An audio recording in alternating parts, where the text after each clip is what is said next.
Usa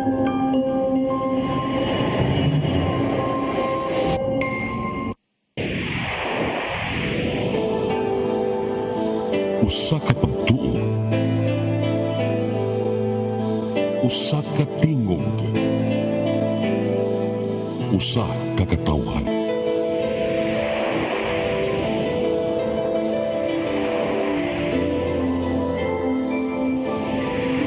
Cebu Catholic Television Network.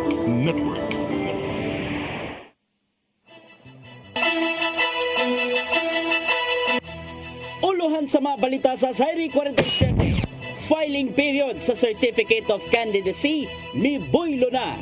Hugot nga seguridad gipatuman sa palibot. Kongresista Juan Odizon mitataw nga walay basehan ang giatubang nga kaso sa ombudsman. Aduna say buwelta ngadto sa mga konsehal. Mga tungaan sa Lapu-Lapu City luwas ra bisan og naay mga gamayng liki. Cebu City PNP mitataw nga pagbansay lang sa insidente sa pagpanulis ang naitabo sa saka establishmento.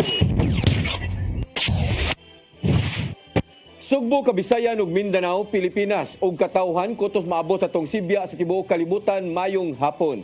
Live kita karon sa CCTN Channel 47 ug kini ang tulumanon sa nagunang kasayuran nga angay natong masayran. Sa nga ni Attorney Danica Caballes, ako si Dennis Tabar ug kini ang Sairi 47.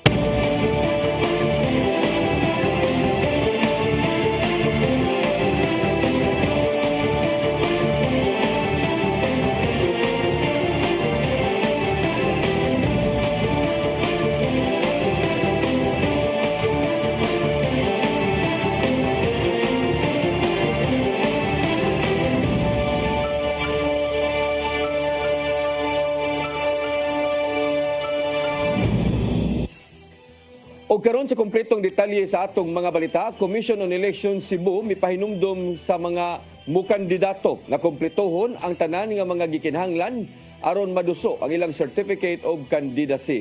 Aduna nay mga niduso sa ilang kandidatura karong adlaw. Ang kasayuran ihatod ni Gian Navarro.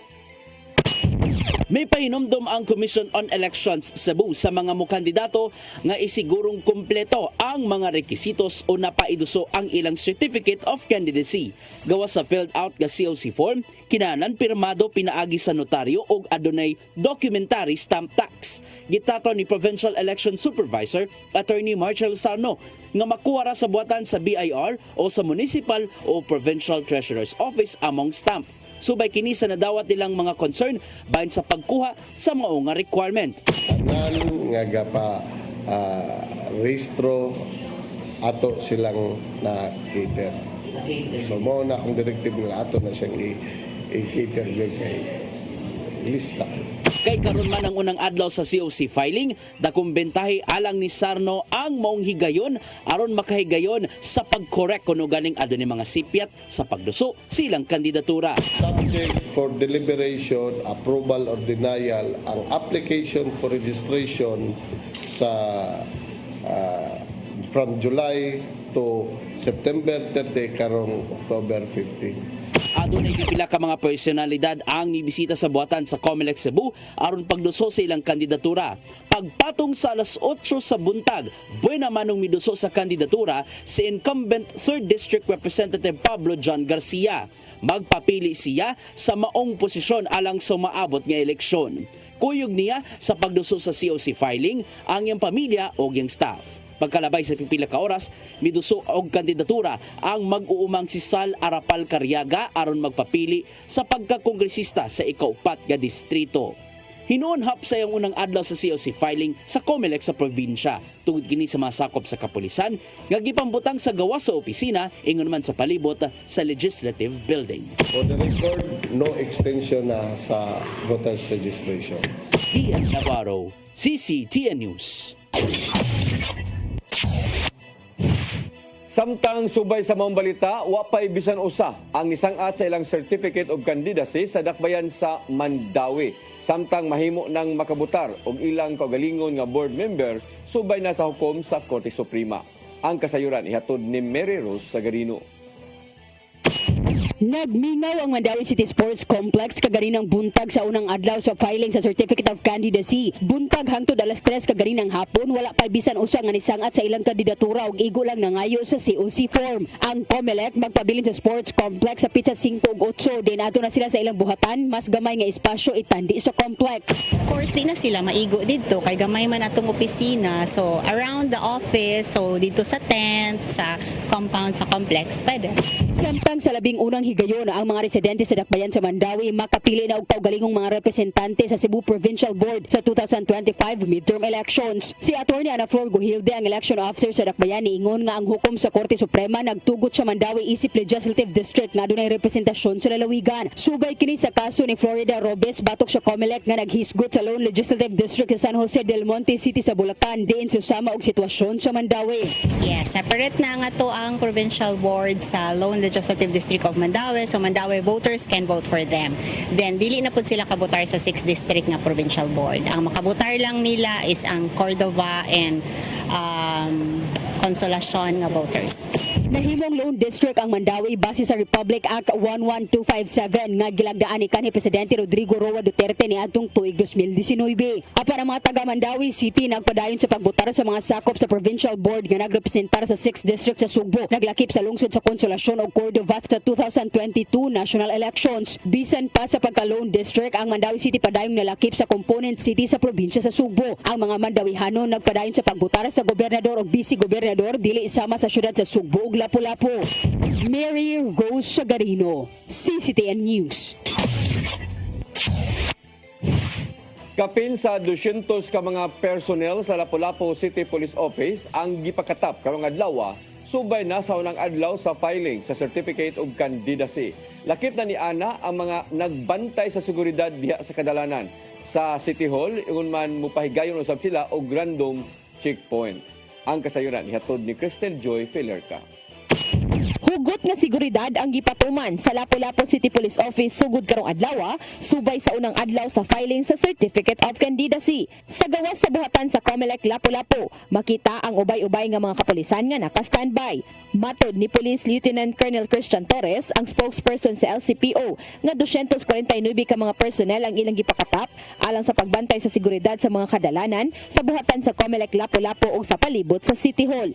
Ang COMELEC officer sa Lapu-Lapu nga si Attorney Janet Lamban nibutyag nga usa kini sa ilang security measures nga gipangandaman aron sa pagsiguro sa kaluwasan sa mga interesado nga mo-file og COC. Pero nga atong Lapu-Lapu City, alerto pa. In fact, natay mga checkpoints. So, ang atong City Hall area, mo na ubay-ubay sad nga ipabutang na to nga mga PNP. Gidugang ni Attorney Lamban nga mingaw pa ang ilang buhatan sa unang adlaw sa filing ug wala pay mga aspirants nga ni-file og COC. Tan-aw niyang adto pa kini sa mga uwahing adlaw sa filing. Ngali kay naapamantay tinuhuan ko one bali vision lang nga belief nga mura og swerte infinity nga number 8 or 7 or I don't know unsa yung number nga swerte nila. Samtang si Lieutenant Colonel Torres usab nagkanayon nga sugod karong adlaw ang kapulisan mo pahigayon na usab og random checkpoint. During musod naman ang election period, kani atong random checkpoint permanente na ni siya round the clock. Cristel Joy Filerca, CCTN News. Gibantayan sa Police Regional Office 7 ang tibuok filing period sa Certificate of Candidacy Locop Central Visayas. Sumapa sa tigpamaba nila nga si Police Lieutenant Colonel Gerald S. Pilari nga gipangbutangan na sa managlahing buhatan sa COMELEC ang ilang mga sakop. Kinaron mahatag ang hugot nga seguridad ngadto sa mga politiko nga moduso sa ilang mga kandidatura. Nagpabilin pa sa heightened alert status sa gawas nga bahin diin gipatuman ang COMELEC checkpoint diha sa kadalanan.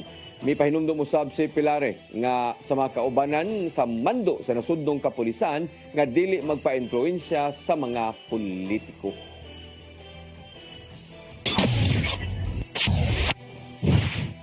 May pahimangno ang Department of Information and Communication Technology sa publiko nga magbantay sa mga campaign materials nga gigamit sa mga artificial intelligence. Nakita ni ICT Undersecretary Jeffrey Ayandi nga gibantayan nila ang mga content nga gigamit sa maong mga teknolohiya, din posible kining makamugna og kalibog sa mga butante. Gilauman nila nga gamiton sa mga kampo ang artificial intelligence sama na lang sa pag-edit sa naong o sundugon ang tingog sa usa ka kandidato. Awhag ni sa mga butante o guban pang mga partido nga moreklamo ngadto sa COMELEC kuno galing makamugna og kalibog ang usa ka campaign material gikan sa politiko. Tambag usab sa DICT ngadto sa katawhan nga mas maayong susihon ang plataporma o pamahayag sa mga kandidato gikan sa managlahing lehitimong tinubdan sa kasayuran.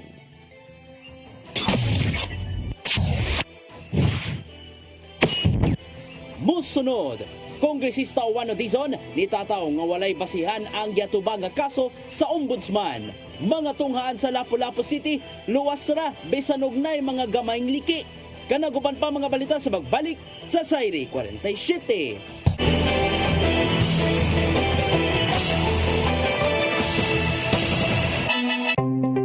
Discover the beauty of the Philippines.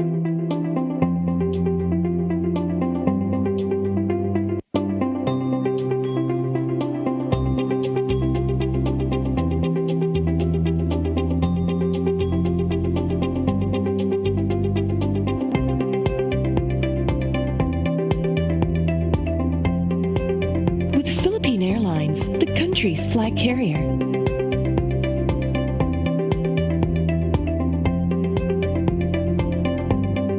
The airline that lets you feel the warmth of the nation.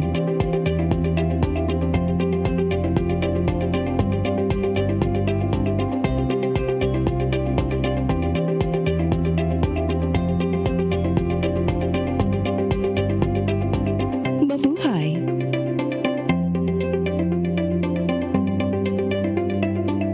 Start today. Unlock the secret to a healthier you. You're worth it. This wealth, Health Plus, City Flow, and Health Lift Plus. Health this wealth.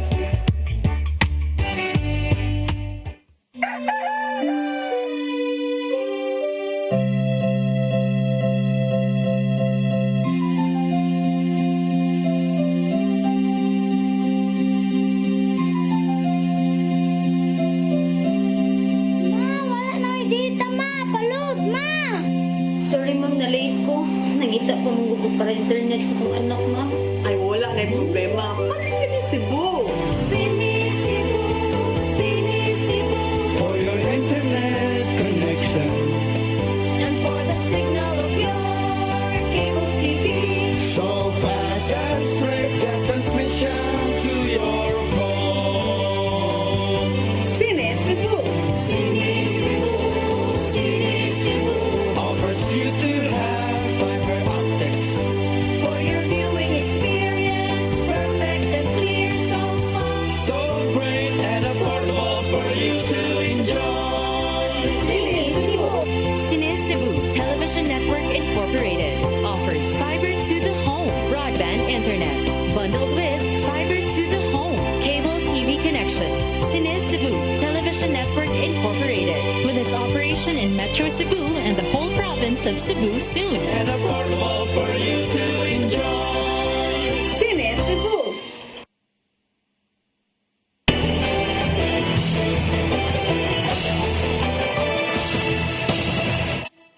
Balik sa ato mga balita, Congresswoman Emaril Lollipop Juan Dizon nisugyot sa pagsusi sa red flag sa Commission on Audit sa Mandawi City.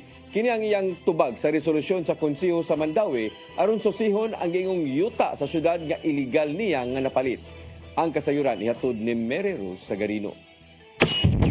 Sa text message nga gipada ni Congresswoman Emaril Lollipop Juan Dizon sa CCTN 47, matud niini nga adunay katungod ang konseho sa pag-aproba sa bisan unsang resolusyon. Apan gikwestiyon sa kongresista ang lakang sa mayoriya sa konseho sa Dakbayan sa pagpasar sa resolusyon. Pangutana pa niini sa pagka-righteous sa mga konsehal kung asa ang ilang resolusyon pag-imbestigar kang suspended City Mayor Jonas Cortez o guban pa nga mga responsable sa disallowance nga gi-red flag sa Commission on Audit. Matud niini nga documented og klaro ang mga findings sa COA itandi sa matud pa walay kamatuoran nga pasangil ni Edward Ligas. Gipasangilan ni Ligas ang magtiayon nga iligal nga nipalit sa 2,500 metro kwadrado nga luna nga kabahin sa 186 ka hektarya nga reclamation contract tali sa Mandawi City Government ug sa kapribadong developer ni adtong tuig 1992. Dugang pa ni Acting Vice Mayor ni Risa Son Ruiz kinsa kaalyado ni Lollipop nga pamulitika ang gihimo sa mga konsihal. Sugyot pa niini nga paimbestigahan usab ang giingong pagbaligya sa syudad sa panahon ni Mayor Jonas Cortez og 50 pesos matag metro kwadrado sa luna sa Barangay Luok. Daghan pa kayong mga laing mga issues nga kinalang atong ipaimbestigahon. Kay klaro is fairly politics. So kani ato di man ni politics, ni guwa man ni SCOA, ni guwa man ni panahon pang Luigi nga sa panahon ni Mayor Jonas Cortez ilang gibiligyan diri sa Luok og tag 50 pesos per square meter. Kinsa may alkanse dili ang taga Mandawi makakita pa og 50 pesos per square meter dinhi sa Mandawi labi na gyud dinhi sa sentro sa Mandawi diha sa Barangay Luok. So kanang ilang tang ipaimbestiga. Samtang sa tubag ni Consul Cynthia Cinco Remedyo ang proponent sa resolusyon batok sa kaso sa kongresista. Pinaagi sa usa ka text message niingon nga proseso sa COA ang paghimo og mga obserbasyon sa mga proseso sa syudad. Ang audit observation giingong natubag na sa syudad maong walay angay imbestigahan kay mga proseso kabahin sa check and balance sa lokal nga kagamahanan og sa audit body. Dugang pa niini nga walay kriminal sa observation sa COA. Samtang ang kaso nga gibasa ni Edward Ligas naglambigit sa usa ka property sa syudad di inaalang sa interes sa syudad nga tan-awon og mahibaw-an kung aduna bay kamatuoran niini. Magapaalara mamatod pa kini sanglit gilikay sa magtiayon ng isyu. Mary Rose Sagarino, CCTN News. Katapos ang adlaw sa voters registration sa tibuok Sugbo nahimong hapsay sigon pa sa Comelec. Giproseso na ang kapin 11,000 ka mga aplikante nga niapa sa pagparehistro aron makabotar sa sunod tuig. Ang kasayuran ihatod ni Gian Navarro. Nahimong malinawon ang katapusang adlaw sa voters registration niadtong September 30 entero Sugbo. Sumapa ni Provincial Election Supervisor Attorney Marshall Sarno nga nahimong triple ang gidaghanon sa mga niapa sa pagparehistro itandi sa nanglabing mga adlaw. Nahitabo kini sa major cities sa lalawigan sa Sugbo. Hinuon na accommodate nila kini sanglit gipahigayon man gawas sa buhatan sa Comelec pinagi silang satellite registration. Nilurang usab ang mga niapa sa pagparehistro ngadto na sa kalungsuran. Ministerial ang trabaho sa election officer pagdawat sa COC apan ug dili kini kumpleto sama sa walay doc stamps dili kana dawaton sa Comelec or sa ato ang opisina. Ato sa katapusang adlaw sa voters registration, mobot na sa 11,777 ka mga aplikante sa pagkabotante ang giproseso na. Saga dini mga first-time voters gana sa 2,601 ka mga registrants. Samtang sa nakalabayng semana, 21,041 ka mga voter registrants ang giproseso na karon sa Comelec. Human sa registration, hashaso na ang mga aplikante ngadto sa Election Registration Board. Siyang namo ni ning panahon na kay kinigong panahon na mao ni siya imong tawag nato bag sugod sa although di pa election period pero baw-an naman nato gud og kinsa nay amigo nga nagkontra kontrang nagka-amigo. Karon humana ang voters registration period, kini na lang ang masulti sa habig sa Comelec Cebu.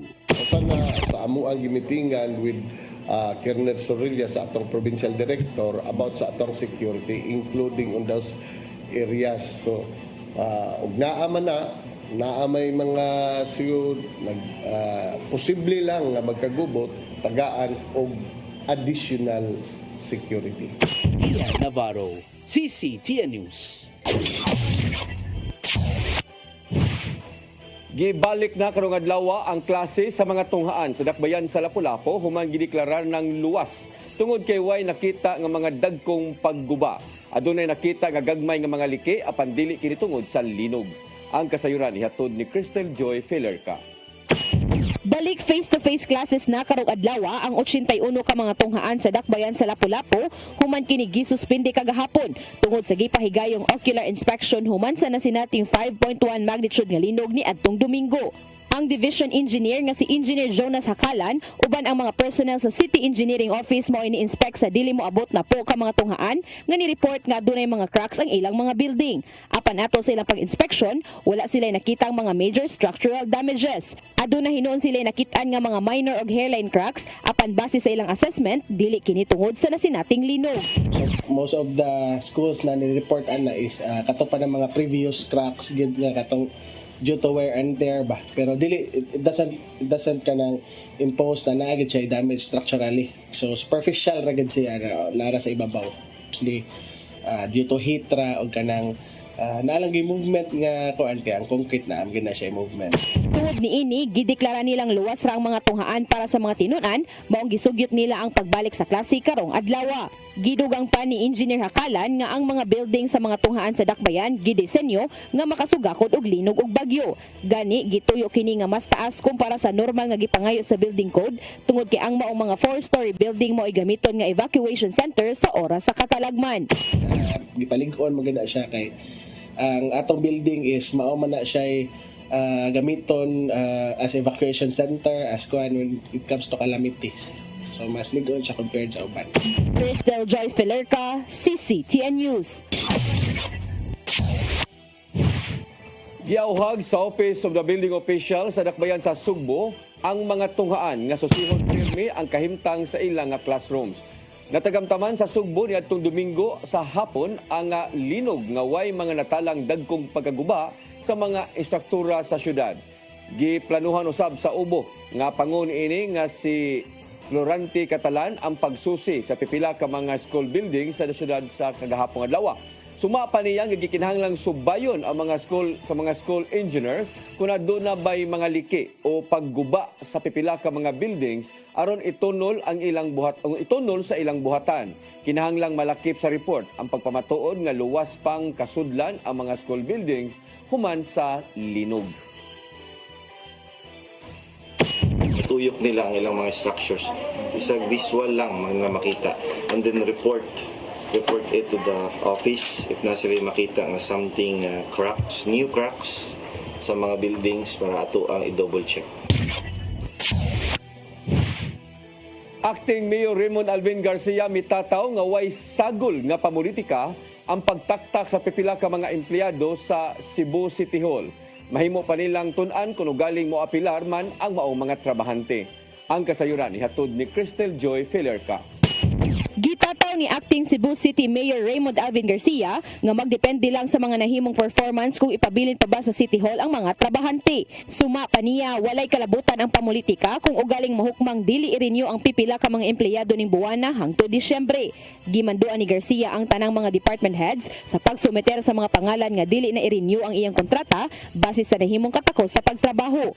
Gani namatikdan usab sa kasamtangang mayor nga adunay ubang mga empleyado sa Office of the Mayor ang wala ni tungha sa trabaho. Dugang pang pagtataw ni Garcia nga mahimong moapilar pa sa kahimtang ang ubang mga taktakonon sa trabaho, ilabi na kadtong mga casual o job order employees. Tun-an pa sa buhatan sa City Administrator aron sutaon kung angayan pa bang pabalikon og dawaton pagbalik ang empleyado. Dungan kini sa pasalig nga walay sagol nga pamulitika. Awhag niya sa mga empleyado sa City Hall nga kung mahimong muduko lang yun sa ilang trabaho o ipakita ang ilang maayong agi. Kini aron pa matud-an ang pagkamaalagaron ngadto sa mga konstituente sa Dakbayan. Cristel Joy Filerca, CCTN News. Pasangil kang guhaping bahin sa giingong pagkaispiya gikan sa China susihon sa National Security Council. Kini ang nahimong lakang sa ahensya human naukay ang nasod sa report kabahin sa kontrobersyal nga mayor.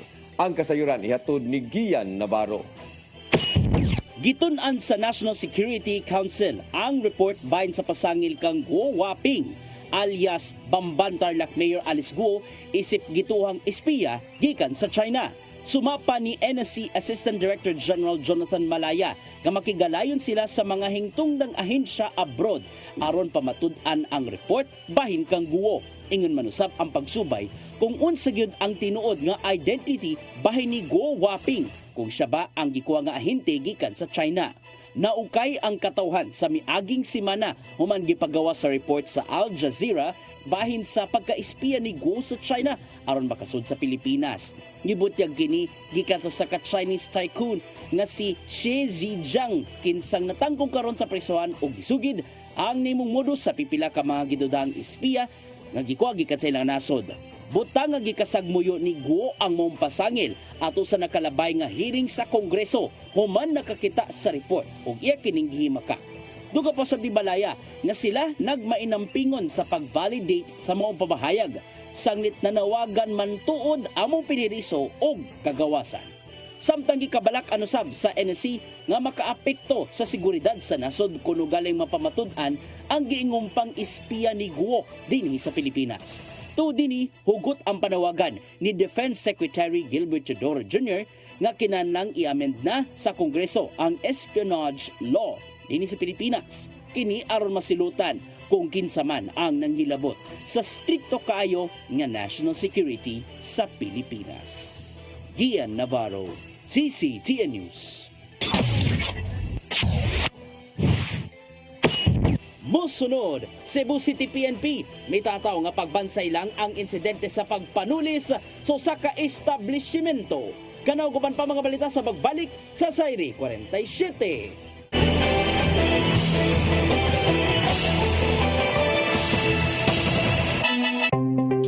Discover the beauty of the Philippines.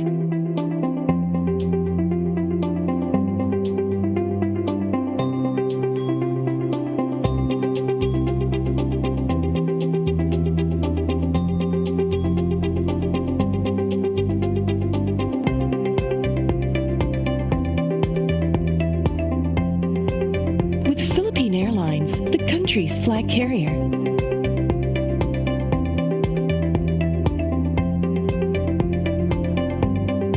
The airline that lets you feel the warmth of the nation.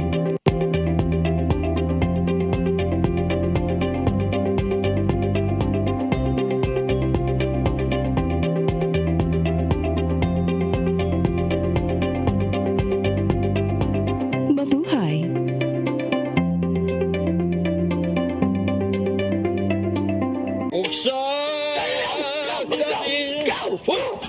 Unsa man kang tambulakan kalit nagabot nalandigan ni ron. Gitara ko nga gamay kaayo. Gitara ko nga dako gamay kaayo. Dailing. Sa man ang utangan nga naam na si mong luyo dito. Wa pa manggoy siya na ikatubang nimo Dailing kay. Tarong mo ha? Nganong imong kung iapel ni Dailing ha? Wa man koy labot. Kini panil nga, kini.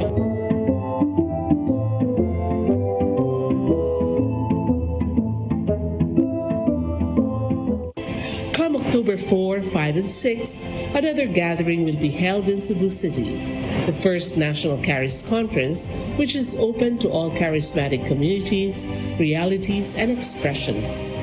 Hosted by the Brotherhood of Christian Businessmen and Professionals, the event will have interesting workshops and topics to help us grow in our various charismatic gifts and charisms.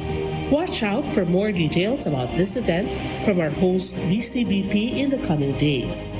Meantime, let's be ready to join these gatherings and pray for the outpouring of the current of grace in the Philippines.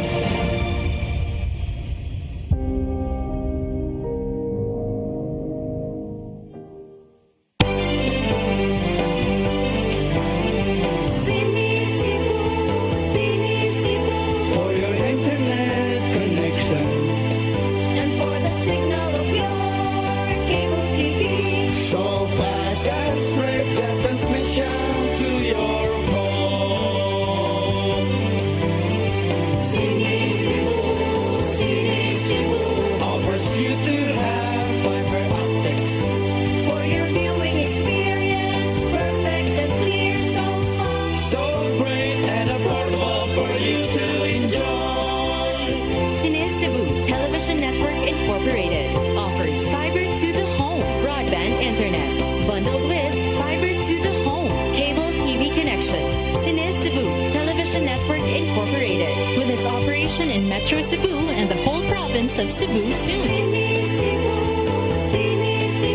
For your internet connection and for the signal of your cable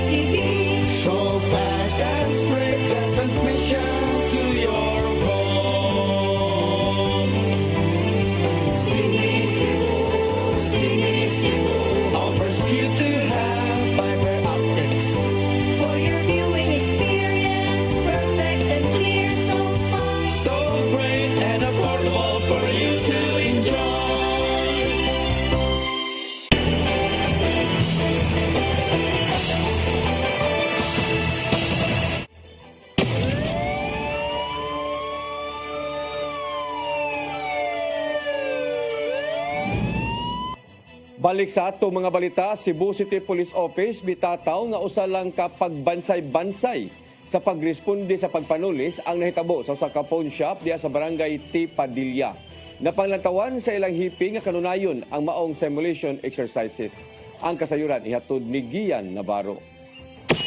Giklaro sa katagpuan sa Cebu City Police Office nga usa lang ka simulation exercise ang nahitabo sa ka pawn shop sa barangay T. Padilla Martes sa buntag. Gisaway nila ang nimong social media post gikan sa Cebu Updates bahin sa giingong laing insidente sa pagpanulis. Hinungdan nga naukay kadali ang publiko.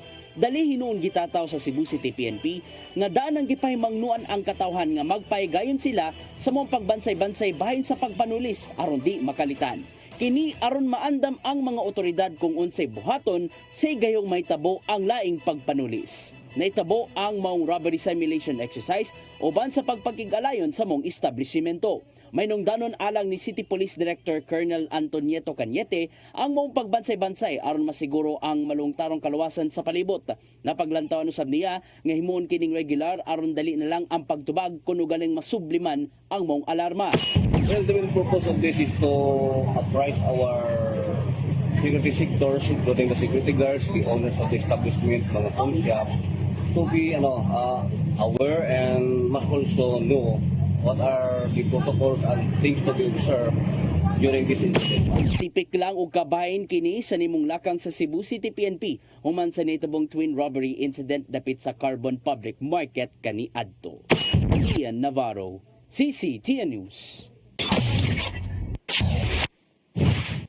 Dili na gyud pasudlon sa Basilica Minori del Santo Niño di Cebu ang mga dibuto nga dili sakto ang ilang gisulob. Strikto nang gipatuman ang dress code policy isip paghatod kung pagtahod sa pagkabalaanon sa mao nga simbahan. Matod sa ilang gipahibaw nga dili na sila muhatag og dugang panapton ngadto sa mga nagsulob og mubo nga sinina. Dili usab pasudlon ang mga nigamit og dugang panapton nga giabag gikan sa gawas. Kung giabang gikan sa gawas, awhag sa mga kaparian sa Basilika ngadto sa mga turista nga kon mahimo muduaw lang sa simbahan kun manimba. Gipatuman usab ang dress code policy sa Basilika isip pagsanong na usab sa mga standards sa uban nga mga simbahan sa nasod ug kalibutan nga mao ang kasagrado sa palibot.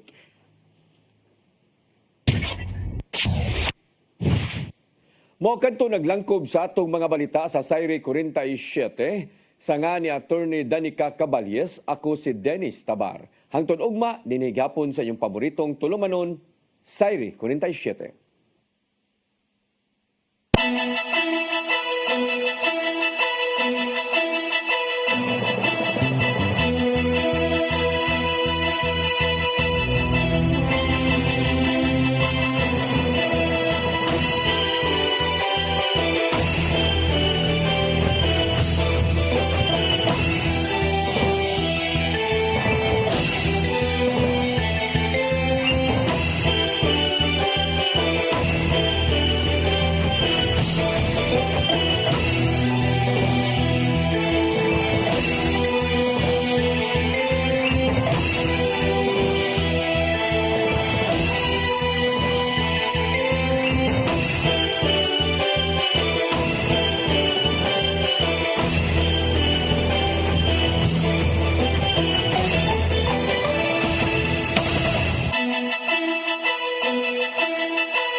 barangay chairman o kagawa, di hahaba rin kapalpakan nila. Eh kung may matitino, mapuputo talaga yung katinoan. Lumalangap ang hindi magagawa ng